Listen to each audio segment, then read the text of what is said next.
Aloha! Brown Tong here, back from vacation, and welcome to the Apple Buy for everything good and bad inside the world of Apple. Now, just like you, I was watching every second of Apple's keynote, so let's get to my reactions, and it's pretty clear the new MacBook stole the show. To simplify its essential components to create the most efficient design possible. It's a product that couldn't exist without invention across many disciplines. Oh, did I just finish watching an Apple porno? Because it was that good. Now, the new MacBook delivered with pretty much everything we expected, but even managed to blow us away with its beautiful design. Apple told us why it's so unique, from its butterfly keyboard tech to its Force Touch pad, which is getting mixed reviews from initial impressions, but come on, the Force is young with this one. It's working! It's working! Now, some of you may not like the single USB-C port, and yes, you'll need to get a dongle to add more connectivity, but this is the future. Bidirectional power that can also power multiple devices, 10 gigabits per second data transfer rates that are twice as fast as USB-B. You can pop in any cable in any direction, and moving forward with Bluetooth and Wi-Fi, we'll really need less and less cables in the future. Now, this is an even bolder direction than before, and I love everything about it, starting at $1299 and $1599 for the higher-end model. Plus, come on, guys, it comes in gold. I love gold. You know which one I want. So, riding off that killer momentum that had everyone buzzing, you'd think Apple would swing for the fences with the Apple Watch. I was ready for them to show me that this was actually worth getting.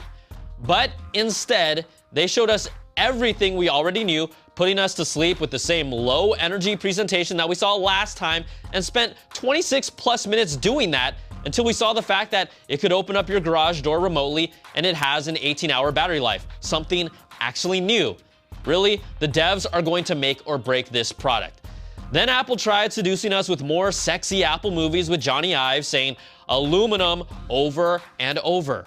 Aluminium, aluminium, aluminium alloy. You know, how does he make it sound so smooth? I just can't do that. But these movies were about the metal in a watch. Not the watch, not the watch.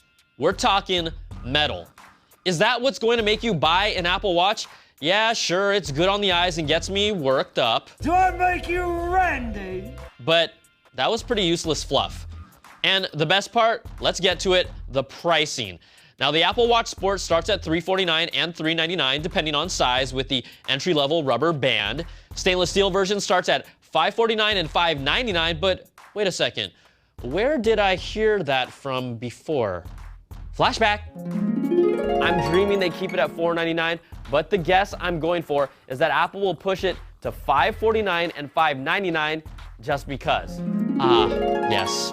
Then the 18 karat gold edition, we saw plenty of applause about the Apple stores. CarPlay coming to every major car brand. And Apple's new health platform called ResearchKit that will not be able to see your data. So what about when Tim announced the $10,000 price tag? It is priced from $10,000. Crickets. Even Apple's own employees in the audience and management team couldn't muster a single applause for that. And you know what? That's a bad Apple. For them. Now, people are up in arms about the price, but I'm not even hating on a $10,000 watch. If you want it and you can afford it, go and get it. But there's just not a single 1%er saying, I can't wait to get the 18 karat gold Apple Watch with a rubber wristband. So, Richie Riches, we're talking more like starting at 15 grand, which, yeah, I know you can't afford. But can we talk about Christy Turlington? See, she made an appearance and 2/3 of the audience watching had no idea who she was, but she was there to talk about her half marathon in Tanzania with the Apple Watch, of course, and her nonprofit. So she has this blog that's conveniently posted on Apple's website about her journey. Now, here's an entry.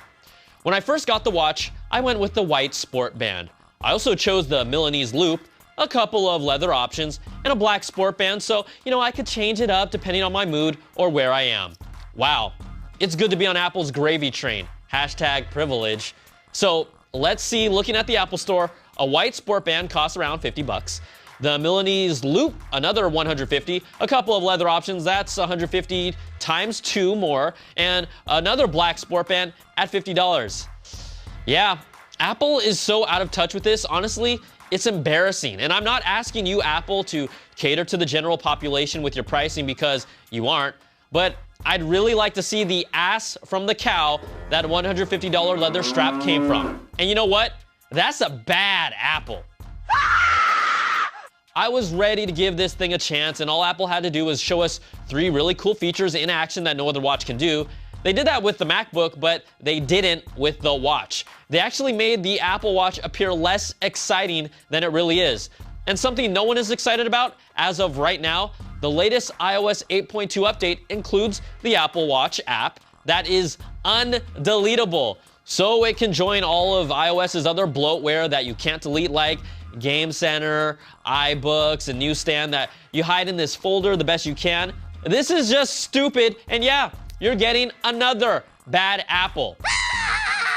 All right, they're taking a beating, but some of the other nuggets from the event: HBO Now streaming services coming exclusively to the Apple TV for $14.99 if you haven't already used your friend's account to watch HBO Go already. And HBO's Richard Vepler has a deep orange tan that I couldn't even accomplish after spending a week in Hawaii. Plus, Apple TV dropped its price down to $69, which could be setting us up for something new in the fall in that area. And in some of the latest news after the event, the Wall Street Journal reports that the Force Touch technology built into the Apple Watch and new 12-inch MacBook that lets devices distinguish between a light tap and a hard press will be coming to the next iPhones, and future Apple Watches may gain additional casing options beyond the aluminum, stainless steel, and 18-karat gold. All right, that's going to do it for this week. We'd love to hear what you thought about all the announcements, and we'll throw them into next week's show. You can always email us at theapplebite@cnet.com or tweet me at Brian Tong, and, maybe we can follow each other on the internet in that stalker sort of way. Thanks for watching, and we'll catch you all next time for another Bite of the Apple.